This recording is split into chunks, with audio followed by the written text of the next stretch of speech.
warning before you listen. This epic is not for children, nor for the faint of heart. We retell the ancient Greek myths as they were born, unfiltered, unsoftened. Scenes of violence, curses, betrayals, and a hunger for power that shows no mercy. Given the many conflicting versions of the Titan War, the events have been rebuilt to complete the missing pieces. Here, we tell the myth as it was meant to be told. Sources and references are listed in the episode description. Chapter 71. From the Titan War, Clash of Weapons, and the Fall of Time. When iron spoke again, the voice of the weapon that ends silence. We did not wait for a miracle. We forged it. A clang of iron echoed through the mountain's heart, followed by an exhale, as if the earth itself was breathing again. The valley didn't open like a wound. It opened like the mouth of stone, longing to speak for the first time since time itself fell asleep. The old man emerged, pale, but not at the forefront. They were Brontes, Steropes, Arges. Their faces did not resemble heroes. They looked like those who had paid the price, before anyone dared to ask the cost. Behind them, 100 blind blacksmiths, beasts whose fangs had been shattered in the First War, giants who rebuilt their muscles with fire, Cyclopes who did not speak because their hammers spoke louder. They all emerged as if the mountain had vomited its metallic memory, and in every hand, a weapon. But not just a weapon. A confession, a prophecy, a living history forged in ash. The three brothers approached the clearing. The gods watched, silent. Zeus, Poseidon, Hades, and in their eyes they saw something. Something unlike anyone. Something unlike even themselves. Brontes spoke, his voice not loud, because it didn't need to be. These weapons were not forged from iron, nor from fire, but from the drop that never repeats, from the same essence that birthed the sickle. Steropes stepped forward, adding, "The sickle wasn't just a weapon, it was a question, and these weapons are the answer." A soft hum, a tremor, cracks blooming in the stone. Tack, tack, tack. The old man raised his hand, then pointed. 3 chests emerged, not of wood, but of compressed ash bound by time.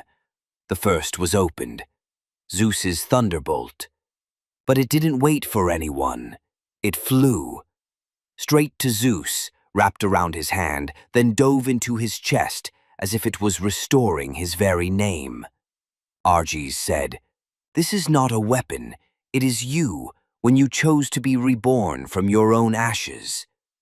The second chest opened. Poseidon's trident. It rose like a wave, rushed toward him, and the ground shook beneath his feet. When he gripped it, beads of the world's salt split from it. Brontes said, "Floods are not made of water, but of decision when it explodes in the bones." Then the third chest was opened, Hades's helmet, but no one saw it. Instead, flames appeared behind Hades, shadows of the underworld, soldiers made not of flesh, but of living flame. Steropes said, "This is not worn, it is awakened, and now it is awake." A pounding chorus, a volcano exhaling, drums screaming.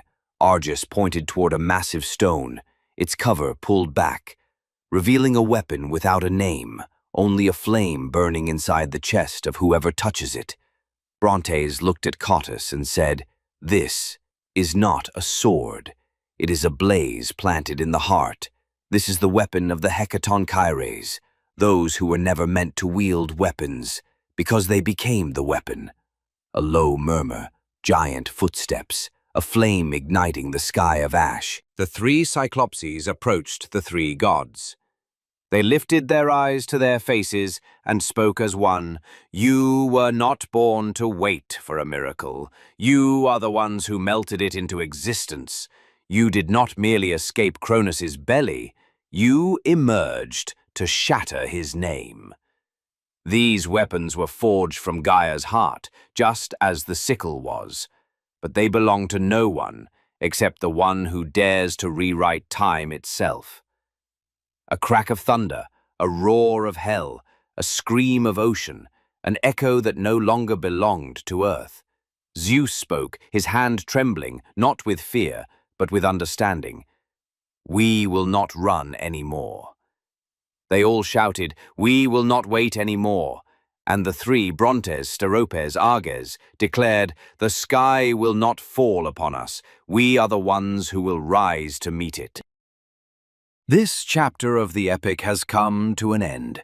But remember, what you've just heard is not a record of facts, but the echo of a myth, a story born from the imagination of the ancients, etched into the long memory of humankind.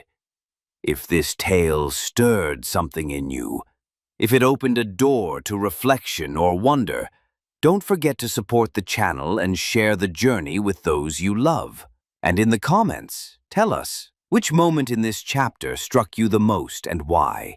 We'll meet again in the next chapter of this audio odyssey through time. Until then, farewell.